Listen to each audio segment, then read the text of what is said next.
ദുരിതത്തിൽപ്പെട്ടവരെ കേരളം ചേർത്ത് പിടിച്ചപ്പോൾ അതിന്റെ മുൻനിരയിലുണ്ടായിരുന്നു യുവജന സംഘടനകൾ. അതിൽ തന്നെ ഏറ്റവും കയ്യടി നേടിയത് ഡിവൈഎഫ്ഐ ആണ്.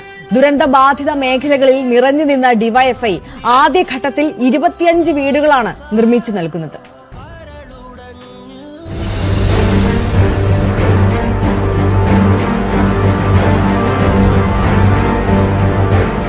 Democratic youth federation of India DYFI കേരളത്തിലെ ഏറ്റവും ശക്തമായ യുവജന സംഘടന. രക്തരൂഷിത സമരവേലിയേറ്റങ്ങളുടെ സംഘടനാ പാരമ്പര്യം.